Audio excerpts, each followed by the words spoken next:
Hello friends, कैसे हैं आप सब। उम्मीद करता हूँ आप सभी अच्छे होंगे। स्वागत है आपका अपने यूट्यूब चैनल पर। तो ऑलरेडी आप जानते हैं एच पुलिस 2024 के लिए कुछ वैकेंसीज़ आपके सामने आई हुई हैं। तो मुझे उम्मीद है आप ज़रूर कहीं ना कहीं कुछ ना कुछ स्टडी कर रहे होंगे। तो आपकी प्रैक्टिस को देखने के लिए आज हम इंग्लिश के कुछ क्वेश्चंस को डिस्कस करेंगे, जिसे मैं सेट 1 के रूप में आपके सामने ला रहा हूँ। इस सेट में मिक्स टाइप ऑफ क्वेश्चंस आपको दिए गए हैं इंग्लिश के। मुझे उम्मीद है आप ज़्यादा से ज़्यादा इन क्वेश्चंस को सॉल्व कर पाएंगे। ठीक है फ्रेंड्स, लेवल आपको एग्ज़ाम का पता है, उसी लेवल के हिसाब से सवालों को आपके सामने रखा जाएगा। जो स्टूडेंट्स इस चैनल पर न्यू हैं, चैनल को सब्सक्राइब कर लें, वीडियो को लाइक करें और डिस्क्रिप्शन में टेलीग्राम का लिंक अवेलेबल है, जहां पर मैं सेशन के पीडीएफ्स और इन्फॉर्मेशंस एग्ज़ाम से रिलेटेड डालता रहता हूं। तो आपको उसे भी ज्वाइन कर लेना है। तो चलिए फ्रेंड, वीडियो को लाइक करें और शेयर करना ना भूलें। शुरू करते हैं आज के इस सेट नंबर 1 जो कि इंग्लिश के ऊपर बेस्ड है। उसका पहला सवाल आपके सामने है। Select the most appropriate option to fill in the blank, यानी आपको ब्लैंक्स को फिल करना है। क्वेश्चन आपके सामने, फटाफट आंसर कीजिए। The pictures dash the posture which you have to assume. Picture जो है इनमें से क्या बताता है, मतलब क्या एग्जैक्टली आना चाहिए इसमें। डिक्लाइन आना चाहिए, डिसाइफर आना चाहिए, डिपिक्ट आना चाहिए या डिकोड आना चाहिए। ठीक है, डिक्लाइन तो हुआ जो बिल्कुल नीचे की तरफ जा रहा है। अगर हम इस सेंटेंस को थोड़ा सा और गहराई से समझे तो क्या लिखा है, the picture dash the posture which you have to assume, यानी पिक्चर कुछ बता रही है, यानी बताने वाला शब्द यहाँ पर आपको यूज में लेना है। डिक्लाइन तो होता है किसी चीज में गिरावट आना। डिसाइफर और डिकोड दोनों मिलते जुलते शब्द हैं, किसी चीज के अर्थ को समझ के सामने लाना, वो होता है डिसाइफर या डिकोड। यहाँ पर जो एग्जैक्ट वर्ड होगा वो होगा डिपिक्ट। कौन सा होगा, डिपिक्ट। यानी पिक्चर जो है उस पोस्चर को डिपिक्ट कर रही है, उस पोस्चर को आपके सामने बता रही है, जिसे आप क्या कर सकते हैं, अज्यूम कर सकते हैं कि इस पिक्चर में क्या दिया गया है। तो that means option number C would be the right answer for this question. Okay, next question की तरफ आगे बढ़ते हैं। अगला सवाल देखिए। Select the option that can be used as a one word substitution for the given group of word, यानी आपको वन वर्ड सब्स्टिट्यूशन का सवाल दिया गया है। Brighten with light, brighten with light के लिए इनमें से कौन सा शब्द जो है यूज किया जाएगा। इलस्ट्रेट, व्याख्या करना। सेलिब्रेट, आपको पता है टर्मिनेट, किसी को खत्म करना। यानी कौन सा होगा, इल्यूमिनेट। ये आपने साइंस में भी ये वर्ड देखा होगा। यहाँ पर जो प्रॉपर वर्ड आएगा वो कौन सा होगा, इल्यूमिनेट। कौन सा होगा, इल्यूमिनेट। यानी आप यहाँ पे देख सकते हैं राइट वर्ड जो होगा वो क्या होगा, इल्यूमिनेट। चलिए फ्रेंड, आगे चलते हैं अब अगले सवाल की तरफ। अगला सवाल देखिए। Select the most appropriate synonym of the given word, यानी आपके पास एक वर्ड दिया गया है रेकलेस, आपको इसका सिनोनिम बताना है, यानी सेम वर्ड का मतलब बताना है आखिरकार क्या होगा। क्या वेरिटेबल होगा, रैशनल होगा या क्वीर होगा।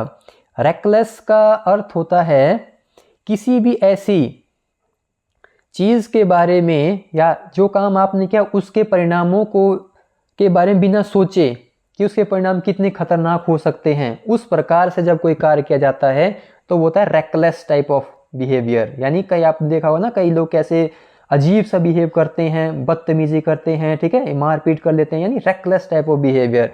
यानी उन्हें ये पता नहीं है कि उससे आने वाले समय उसका क्या रिजल्ट आएगा, उनके एक्शन का क्या प्रभाव पड़ेगा। तो इस शब्द का सिनोनिम क्या होगा, क्या वेरिटेबल होगा, रेशनल होगा या रैश होगा या क्वीर होगा। देखिए यहाँ पर जो प्रॉपर वर्ड आएगा इसका आंसर होगा रैश, ऑप्शन नंबर डी। अब बाकी जो वर्ड आपके सामने इन्हें भी देख लेते हैं एक एक करके। तो देखो आपके सामने मैंने शब्द ला दिए हैं। रेकलेस में बता चुका हूं, एक्शन की परवाह किए बिना कि क्या रिजल्ट आएगा उस प्रकार का क्या करना, बिहेव करना। तो वेरिटेबल वर्ड भी आपके सामने आया था, रेशनल भी आपके सामने आया था और क्वीर भी सबसे सामने आया था। तो रेशनल आपको पता है सेंसिबल या लॉजिकल चीज, तर्क संगत कोई जब काम होता है या कोई चीज होती है उसे रेशनल कहा जाता है। क्वीर होता है स्ट्रेंज या अनयूजुअल, विचित्र किस्म का। वेरिटेबल की बात करें, जो ऐसा शब्द जो कंपेयर करने के लिए ज़्यादा इस्तेमाल किया जाता है, यानी चीज़ों को इंटरेस्टिंग बनाने के लिए, इंप्रेसिव बनाने के लिए जब आप किसी चीज़ को किसी के साथ कंपेयर करते हैं, दैट मीन्स वेरिटेबल। तो रेकलेस से जुड़ा वो जो सबसे सही शब्द जो है वो है रैश। वो कौन सा शब्द है? रैश। तो ऑप्शन नंबर डी इस सवाल का बिल्कुल सही आंसर होगा। अगला सवाल देख लीजिए, select the option that is closest in the meaning to the underline idiom phrase, यानी सवाल ईडियम और फ्रेज से है। एक सेंटेंस दिया गया है, अंडरलाइन किया गया है, आपके पास कुछ वर्ड, ये ईडियम है, आपको इसका सही सही अर्थ बताना है। The manager moved heaven and earth to help the factory worker who had lost their job, यानी मैनेजर ने हेवन और अर्थ को मूव कर दिया, किसके लिए? ताकि जो फैक्ट्री में वर्कर्स की जॉब गई है उनकी हेल्प करने के लिए। अब क्या हो सकता है? Option number A, offered good advice, कोई अच्छी एडवाइस दी। वेस्टेड लॉट ऑफ टाइम, यानी काफ़ी सारा समय नष्ट कर दिया। या डिड एवरीथिंग पॉसिबल, जो भी पॉसिबल था वो सब कुछ किया। ट्रैवल टू डिस्टेंस, यानी बहुत दूर तक गए। यानी मैनेजर ने इनमें से एग्जैक्टली किया क्या? मूव्ड हेवन एंड अर्थ का अर्थ होता है डिड एवरीथिंग पॉसिबल, यानी उन्होंने अपनी पावर से जो भी बन सकता था वो सब कुछ किया। किसके लिए? अपने फैक्ट्री में जो उनके वर्कर्स थे उनकी हेल्प करने के लिए। आई होप आप इस चीज़ को समझ चुके होंगे। तो C is the right answer for this question. ठीक है फ्रेंड्स, तो अगला सवाल देख लेते हैं। Select the most appropriate option to fill the blank, यानी फिल इन द ब्लैंक्स आ गया भाई आपके सामने। The two parties held several dash during the campaigning for their election, जब दो पार्टीज ने बहुत सारे क्या हेल्ड किए, इलेक्शन को का प्रचार करने के लिए क्या किया? क्राउड्स किया, रैलीज की, असेंबलीज की या मासेस की? देखो क्राउड्स तो यहाँ पे बिल्कुल रॉन्ग होगा, यहाँ पे असेंबलीज, मासेस या रैलीज होगा। आप हमेशा याद रखना, जब दो पार्टीज या तीन पार्टियां, जितनी भी पार्टीज हैं, इलेक्शन के लिए किसी प्रकार का कैंपेन करती है, आंदोलन करती है या व्यक्तियों के बीच में जाती है, तो उसके लिए हमेशा हमेशा हमेशा एक ही वर्ड यूज किया जाता है जिसका नाम है रैलीज। अगर आप न्यूज़ में भी, इंग्लिश न्यूज़ में भी सुनेंगे तो वहाँ पर भी ये वर्ड यूज़ किया जाता है। यानी रैलीज जो वर्ड है ये इलेक्शंस बेसिस, यानी पार्टीज के इलेक्शन जो होते हैं उसके लिए ज़्यादातर यूज़ किया जाने वाला शब्द है, जहाँ पर जो पार्टीज है उनका पर्पस क्या है? जीतना, यानी पर्पस सेम है, उद्देश्य एक ही क्या है? जीतना। इस प्रकार क्या वर्ड आएगा यहाँ पे इलेक्शन के लिए? रैलीज, दो व्यक्तियों के या दो पार्टियों के बीच। आगे चलते हैं, एप्रोप्रिएट मीनिंग, यानी ईडियम आ गया फिर से आपके एक सामने। Out of the blue, out of the blue का यहाँ पे एग्जैक्टली क्या अर्थ होगा? सॉरोफुली होगा, अनएक्सपेक्टेडली होगा, फ्रॉम द स्काई होगा या विदाउट अ यूनिफॉर्म होगा? देखो आउट ऑफ द ब्लू का अर्थ होता है यहाँ पर unexpectedly, that is option number B. देखिए मुझे ऐसा लगता है या मुझे उम्मीद है कि आप जो है कहीं ना कहीं से स्टडी जो है ज़रूर कर रहे होंगे, इसलिए मैं आपके सामने ये सवालों को लेकर आया हुआ हूँ। ठीक है, अपनी तैयारी को यहाँ पर चेक कीजिए कि आपको कितना आता है। तो ऑप्शन नंबर बी अनएक्सपेक्टेडली यहाँ पे सही आंसर रहने वाला है। Select the most appropriate antonym of the given word, आपको यहाँ पे एंटोनिम बताना है इम्पेल का। किसका बताना है? इम्पेल का। इम्पेल का क्या होगा? इंस्पायर होगा, रिप्रेस होगा, प्रॉम्प्ट होगा या ऑब्लाइज होगा? देखिए सबसे पहले आपको पता होना चाहिए इम्पेल का मतलब क्या होता है। इम्पेल का मतलब होता है एक ऐसा आइडिया या ऐसी एक चीज़ जो आपको किसी काम करने के लिए आपको फोर्स करती है, प्रेरित करती है। तो उसके लिए एग्जैक्ट यहाँ पर एंटोनिम क्या होगा? इंस्पायर होगा, रिप्रेस होगा, प्रॉम्प्ट होगा या ऑब्लाइज होगा? यहाँ पर जो आपका एग्जैक्ट आंसर होगा वो होगा रिप्रेस। कौन सा होगा? रिप्रेस यहाँ पर बिल्कुल सही आंसर रहने वाला है। अब बाकी शब्दों के अर्थों को एक बार समझ लेते हैं कि बाकी क्यों नहीं हुए।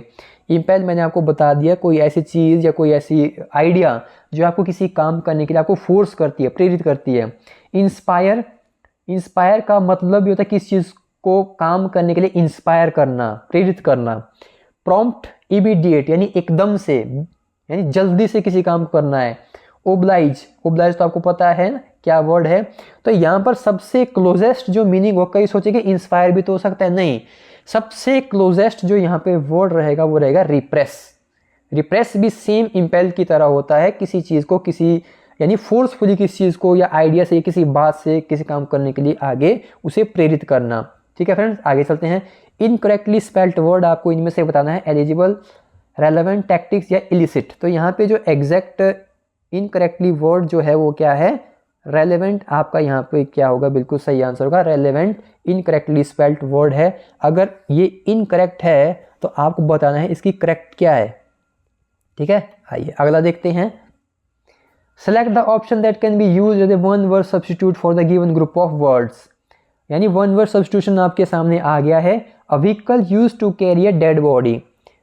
ऐसी व्हीकल जिसमें डेड बॉडी को ले जाया जाता है उसे क्या कहा जाता है? देखो अगर तो थोड़ा आप दिमाग लगाएंगे तो इसका आंसर बहुत आराम से दे सकते हैं, टॉम्ब, कॉफिन, ग्रेव। ये तो बिल्कुल नहीं हो सकते। कॉफिन आपको पता है, ताबूत, टॉम्ब भी आपको पता है, और ग्रेव तो आपको पता है, कब्र। तो यहाँ पे जो एग्जैक्ट होगा वो होगा ऑप्शन नंबर ए यानी हेयर्स। ठीक है, ये आपका सही आंसर होगा। अगला सवाल देख लेते हैं, एरोमा।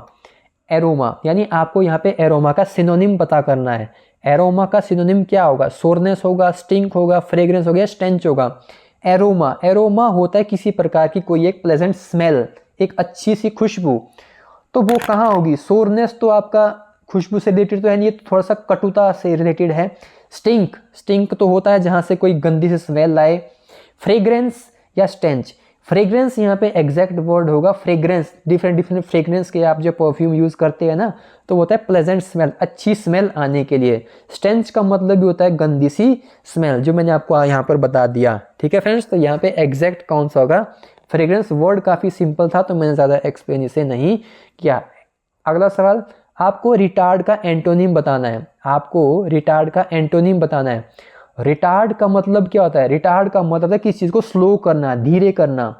तो क्या होगा? डिले होगा, चोक होगा, हरी होगा या क्रैम होगा? क्या होगा? डिले होगा, हरी होगा, चोक होगा या क्रैम होगा? तो सीधी सी बात है, रिटार्ड अगर धीरे करना हुआ तो फिर जल्दी के लिए क्या करेंगे? ये तो सबने कर लेना चाहिए, हरी। यानी जल्दी के लिए क्या होगा?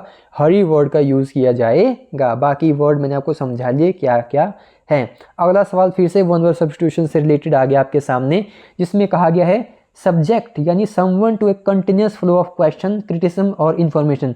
जब किसी व्यक्ति से या किसी चीज़ से लगातार से सवालों की आप झड़ी लगा देते हो या क्रिटिसिज्म उसका लगातार करते हो, तो उसके लिए यहाँ पर क्या वर्ड यूज़ किया जाना चाहिए वन वर्ड सब्स्टिट्यूशन के लिए?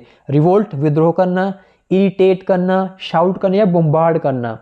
तो यहाँ पर जो एग्जैक्ट वर्ड होगा वो है बोम्बार्ड। बोम्बार्ड का मतलब है झड़ी लगाना, एक के बाद एक के बाद एक के एक बाद लगातार किसी प्रकार के सवाल करना। या आप बोम्बार्ड का मतलब ही होता है एक के बाद एक बम फेंकना। तो बम तो यहाँ नहीं फेंक रहे हैं, यानी सवालों के इस प्रकार से आपके सामने डाला जा रहा है ताकि आप उसके सवालों का उत्तर ही नहीं दे पा रहे, यानी बोम्बार्ड एग्जैक्ट इस सवाल का यहाँ पर आंसर बनना चाहिए। That is option number C. अगला सवाल देखिए, इनकरेक्टली स्पेल्ड वर्ड आपके सामने आया है, चैरिटी, ओवरऑल, अफर्म या हिच। तो इनकरेक्टली वर्ड जो होगा वो कौन सा होगा? आपका ऑप्शन नंबर सी यानी हिच इसका बिल्कुल सही आंसर रहने वाला है। तो फ्रेंड्स, ये रहे आपके बीच में कुछ सवाल जो मैंने आपके सामने इंग्लिश सेक्शन से डिस्कस किए। मुझे उम्मीद है आपको ये सभी सवाल समझ में आ गए होंगे और मैक्सिमम सवालों को आपने यहाँ पे सॉल्व किया होगा।